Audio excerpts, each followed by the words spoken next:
2018년도에는 치료율이 1몇 %밖에 안 됐대요. 치료가 잘 안 되는 거예요? 아니 그게 아니라 몰랐던 거죠. 반 이상은 성인의 ADHD로 간다고 합니다. 80%까지도 본대요. 혹시 ADHD도 유전이 네. 될 수 있어요? 네. 유전성이 꽤나 없습니다. 한 40~50%.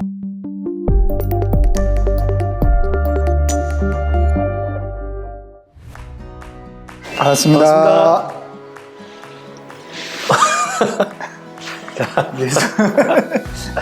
예수님의 마음을 담고 여러분의 마음을 담아 여러분의 마음 담당 주치의가 된 정신과 전문의 김민철 마담민철. 송곳 PD입니다. 네, 송곳 PD. 제가 송곳이라는 별명이 생긴 김에 네. 저희 그 유튜브에 그 구독자분들을 위한 이름을 예전에 한번 그렇죠. 한번 말씀을 부탁을 드렸었는데 좋은 의견이 주신 분이 있어가지고 소개를 하고 요걸로 한번 어떨까 네. 싶은 생각에 네.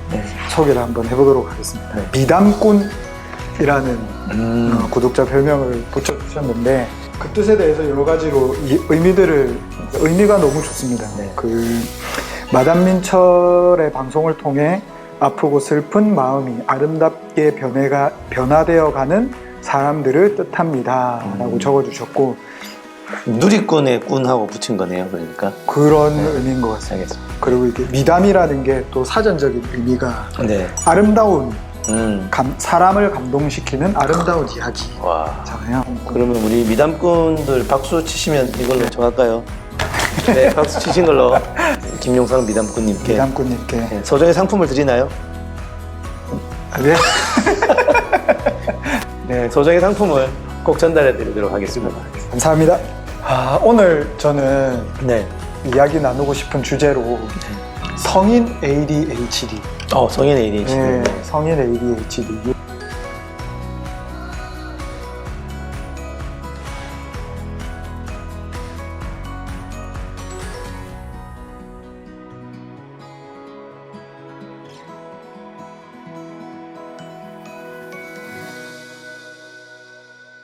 그렇죠. 이제 학교에서 이제 막 산만하고 막 집중을 못하는 그런 아이들 보고 이제 ADHD라고 하는데 어른들도 이제 그게 이어진다라는 게 좀 처음에 접했을 때 좀 의아했었거든요. 그렇죠. 예. ADHD가 이제 제대로 알려진 게 그렇게 많지도 않을 뿐만 아니라 성인 ADHD도 이제 알려진 지가 그렇게 많지는 않는데 그래서 이제 말씀하시니까 2018년도인가 보고를 보면 성인 ADHD가 여러분 우리나라에 한 몇 명 있을 것 같습니까? 전체 인구에 성인의 인구에 100명당 몇 명이나 있을까요? 한 2명? 3명? 한 4명, 5명까지 봅니다. 꽤 많죠. 꽤 많네요. 네. 참고로 우울증이 한 뭐 작게는 7%, 많게는 15%. 2018년도에는 치료율이 1몇 %밖에 안 됐대요. 치료가 잘 안 되는 거예요? 아니 그게 아니라 몰랐던 거죠. 그러니까 ADHD가 10명이면 100명이면 한두 명만 치료를 받았던 때도 있었습니다. 한 6년 전에는 그만큼 알려지지 않았다는 거죠. 요즘은 훨씬 더 이제 정보도 늘고 하니까 좀 찾아오셔서 많이들 물어보세요. 인터넷 그 자가 척도를 해보면 제가 ADHD 같아요, 맞나요? 라고 물어보시는 분들이 꽤 많이 오세요. 오늘 이야기 드리는 내용에 조금 부합되는 면이 있으시면 너무 두려워하지 마시고 예. 또 이런 것도 문제예요. 뻑하면 다 자기래. 여러분 그거 아시죠?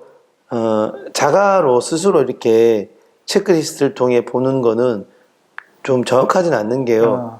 다 나 같다고 느끼는 경우가 많아서 예, 그래도 좀 의심스러우시면 한번 이제 방문해 주시는 것도 저는 좋겠다 싶습니다. 네.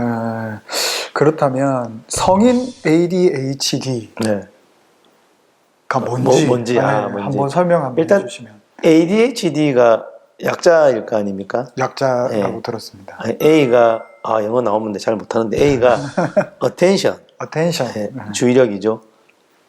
ADD deficit, 결핍. 발음이 안 좋아서 죄송하네요. 네, 결핍. 그다음에 ADH, hyperactivity, 과잉 활동, 과활동. 네. 마지막에 disorder. 어. 주의력이 결핍이 되면서 과잉 활동이 있는 질환이 ADHD죠. 그래서 어린이들이 많은 건 맞고 성인들도 이제 주의력 결핍, 맞죠. 과잉 네. 행동 장애. 네. 그래서 어린아이들을 떠올려 보시면 주의력이 없으니까 한 곳에 이렇게 집중이 안 될 거 아니에요. 그러니까 막 산만해. H는 hyperactivity니까 막 부산스럽게 움직이는 아이들이 있어요. 집중은 안 되는데 여기저기 움직이고 돌아다녀요. 학교 가면 선생님 말 못 듣죠. 들리지도 않아. 집중이 안 돼서. 그리고 막 자기가 하고 싶은 대로 행동하니까 야단 많이 받고 집중 안 되고 공부도 안 되고. 예. 예. 뭐 위험한 행동도 많이 하고 이제 어린이들은 그런 이제 증상이 있죠. 근데 이제 이 어린이 아이들 ADHD 중에 특히 옛날에는 애들은 다 그렇게 활발하게 노는 거야. 뭐 이러면서 그냥 두고 지냈던 때가 많지 않습니까? 그래서 치료를 안 받으면 반 이상은 성인의 ADHD로 간다고 합니다. 80%까지도 본대요. 그러니까 근데 성인에서도 그러면 주의력이 결핍이 되고 과잉 행동이 있느냐? 과잉 행동은 좀 줄어들어요, 성인. 네. 이게 학습된 어린아이들이 좀 더 몸을 활동적으로 움직이는 시기지 않습니까? 그 어른들은 아무래도 몸 활동은 좀 떨어지는데 어른들은 증상이 조금 다른 게요. 직장에서 진짜 많이 힘듭니다. 왜냐하면 집중이 안 되니까 상사에게 야단맞기 일쑤고 일을 마치지를 잘 못해요. 집중을 해야 끝까지 일을 마치는데 중간에 멈추기도 하고 그리고 데드라인 못 맞추고 그리고 이직도 잦아요. 충동적으로 행동하는 게 많은데 충동성도 올라가다 보니까 뒷일 생각하지 않고 일을 저질러요. 뭐 이렇게 스릴을 만끽한다든지 과속을 달린다든지 무분별한 성행위에 빠진다든지 알코올 중독 뭐 이런 중독에도 잘 빠지고 시간 관리가 잘 안 돼요. 약속 같은 걸 이렇게 잘 어겨요. 그다음에 술 담배도 많이 할 수 있겠고 그다음에 분노 폭발도 잘해요. 네. 분노를 참을 수 있는 힘이 별로 없는 거죠. 그래서 가족 안에서 트러블도 많이 생길 수가 있겠고요. 돈 관리도 안 되기도 하고요. 법적인 문제도 잘 휘말려요. 음주운전한다든지. 그러면 이제 그런 성인 ADHD가 아까 말씀하셨던 것처럼 어릴 때 제대로 이렇게 관리나 치료가 안 되면 성인이 되어서도 그 문제가 될 수 있는데 그 원인이 또 다양할 수도 있을 것 같아요. 일단 성인 ADHD는 이제 아동기 때 해결되지 못한 ADHD가 성인으로 넘어오는 거니까 일단 아동기 때 치료 안 하는 경우잖아요. 그 아동기 때 ADHD 원인과 비슷해요. 사실 뇌의 질환으로 보는 게 맞습니다. 여러 가지 이론이 있어요. 복잡할 수 있는데 제일 심플하게 드릴 수 있는 말씀은 우리가 이제 집중력을 관장하는 곳이 전두엽이거든요. 어린아이들은 전두엽이 자라는 어떤 속도랑 전체 뇌가 자라는 속도가 좀 차이가 나면 전두엽이 늦게 자랄 수가 있죠. 여러 가지 뇌에서부터 좀 일어나는 일들로 보시는 게 맞습니다. 뭐 어릴 때 야단을 많이 맞고 그런 것들이 직접적으로 ADHD를 일으키는 것 같지는 않고요. 그런 다양한 원인 때문에 생기고 또 ADHD 아이를 뇌를 이렇게 들여다보면 뇌가 약간의 구조적인 어려움도 좀 있기도 합니다. 그런 부분들도 연관성으로 생각은 되는데 확실한 건 잘 모르죠. 이제 자라면서 악화시키는 원인은 아무래도 이제 뭐 게임이라든지 어릴 때 연습되지 못한 그런 부분들도 같이 좀 부추길 수는 있겠지만 근본적인 거는 이제 후천적으로 뭐 이제 그런 것보다는 좀 태어날 때나 선천적인 원인이 제일 많은 것 같습니다. 그 어른이 돼가지고 ADHD가 갑자기 생기기는 그러지는 않는 걸로 봅니다. 네. 그래서 최근 들어 집중력이 떨어져요. 그래서 물어봐요. 어릴 때는요? 어릴 때는 집중 잘했어요. 그럼 일단 ADHD가 아닐 확률이 높은데 한 가지 확실한 건 어릴 때 집중이 안 됐는데 본인이 모르고 있었기 때문에 커서만 안 된다고 생각할 수가 있고요.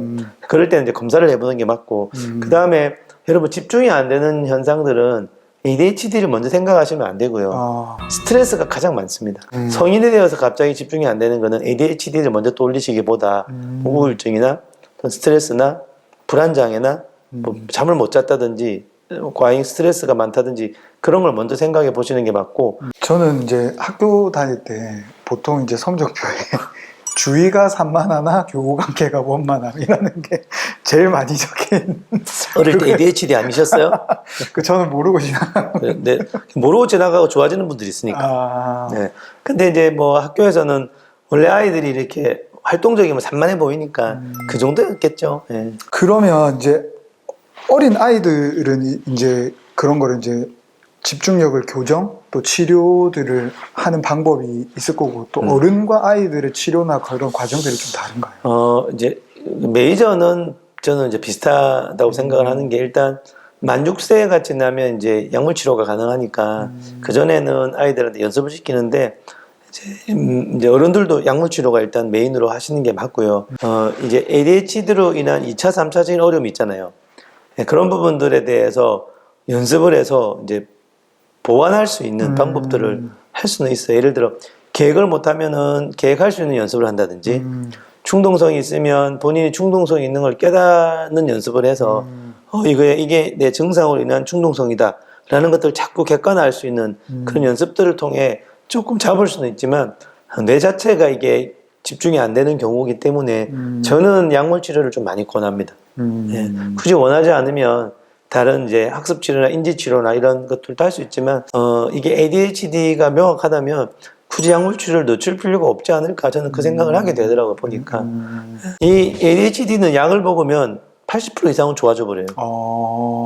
그리고 이제 물론 그게 1년 이상 먹어야 되는 이제 그런 부분도 있지만 장기간 복용하는 게 좀 더 도움이 되는 것 같아서 어른들의 경우는 ADHD가 있을 때 꼭 공존 질환이 있을 수도 있습니다. 공존 질환. 뭐 양극성 장애라든지, 우울증이라든지, 알코올 의존증이라든지, 분노 뭐 장애 이런 것들이 같이 있을 수 있기 때문에 조금 진단이 좀 더 필요한 걸로 생각하시면 좋을 것 같습니다. 공존 질환이라는 게 같이 있는 질환. 같이 있는 질환이라는 거예요. 저는 누구랑 같이 있는 걸 힘들어하는 예. 송곳 맞나요? 공존을 잘못 이해했네요. 근데 이게 100명 중에 한 4명? 4명, 5명 이 정도라면 내 주변에도 얼마든지 있을 수 있는 사람이네요. 그런 사람들을 봤을 때 좀 주변에서 어떻게 반응을 좀 하는 게 좋을까요? 성인들은 조금 다그치십시오. 왜냐하면 이제 2차, 3차 피해를 주변에 주거든요. 예, 그러면은 치료도 좀 권해주시고 필요하면 설득도 좀 해주시고 그리고 이제 오해를 좀 풀어주시면 좋죠. ADHD는 정신병은 아니다. 그냥 이제 집중이 좀 안 되는 거니까 너무 부끄러워하지 말고 빨리 진단을 받고 아니면 또 아닌 대로 집중을 올리는 방법을 취하고 맞으면 약물 치료하면 80% 이상 좋아진다더라.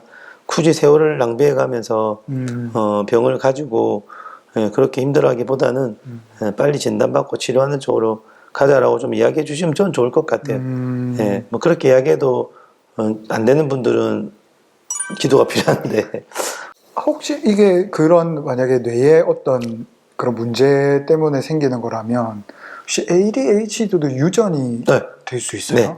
유전성이 꽤나 없습니다. 한 40~50%. 그러니까 일반 인구는 5%인데 아빠가 있으면 아이가 둘에 한 명은 이제 그럴 수 있다는 거기 때문에 그래서 ADHD가 진단이 되면 부모님들 중에 꼭 있는 경우가 많아요. 한 분 정도는.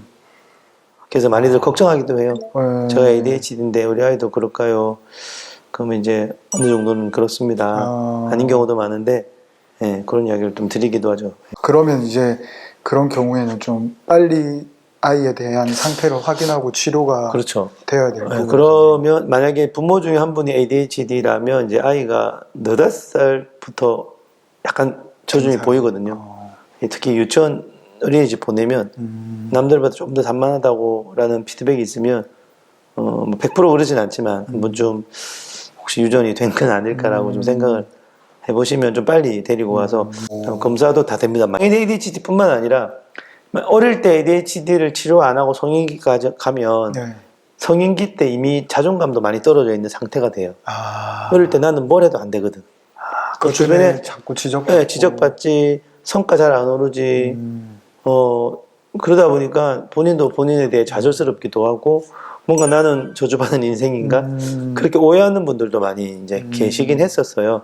그런 2차, 3차 자존감 상실이라든지 또 아시겠지만 청소년기 때 이렇게 충분히 그 연습을 통해서 나다운 뇌를 만들어야 될 때도 놓쳐버리면 적절한 시기가 놓쳐버리는 거니까 성인이 되면 그래서 또 여러 가지 불안장애 이런 것도 올 수도 있는 것 같고 해서 좀 느껴지면 바로 치료를 받으시는 것을 권해드리고 싶습니다.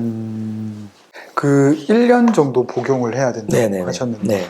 그럼 그렇게 복용을 하고 나면 뭐 완치가 가능한가요? 뭐 이론적으로는 가능한데요. 네. 실제적으로는 좀 더 먹어야 될 경우가 많고요. 예, 그래도 1년 정도 먹고 뇌가 연습을 좀 하는 거죠, 집중에 대해서. 그러면 이제 아무래도 안 먹는 것보다 훨씬 승산이 있으니까 저 어디에서는 이제 머리 좋아지게 하는 약이다 이런 오해도 있고 멀쩡한 애들 이 약 먹이기도 하는데 절대 그러시면 안 되고 예, 하지만 주력이 결핍이 진단을 받은 분은 약을 먹으면 확실히 머리가 좋아져요.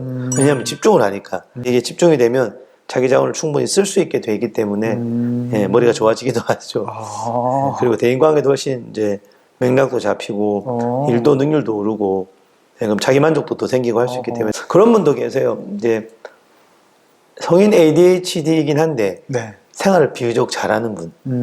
왜냐하면 이제 노력해서 좀 이렇게 커버를 한 거예요. 예, 그런 분들에게까지 굳이 먹으라 말을 안 하는데 예, 이제 정도에 따라서 너무 힘들어 가면서까지 그렇게 능률도 안 오르는데 애쓰기보다는 먹고 애를 쓰는 쪽으로 가는데 저는 성인 ADHD에 대해서 이렇게 좀 자세하게 알게 돼서 참 좋은 것 같아요. 네.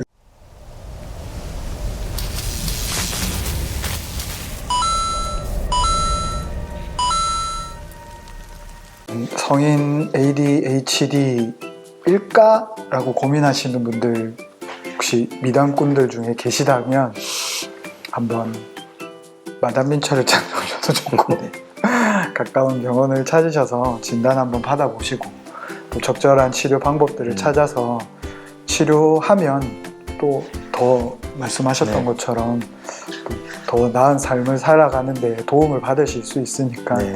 한번 영상을 보시고 갸우뚱하시는 게 있다면 한번 그죠? 상담을 받아보시기를 그리고 아니라고 판정되면 감사한 땡큐고. 거죠. 네. 그리고 아닌데 집중이 떨어진다 다른 이유를 찾아보는 거고 스트레스. 또 우리 미담꾼 여러분들 일주일 또 건강하고 또 맑은 정신으로 네, 집중하는 마음으로 집중하는 마음으로 또 살아가시기를 또 바라면서 네.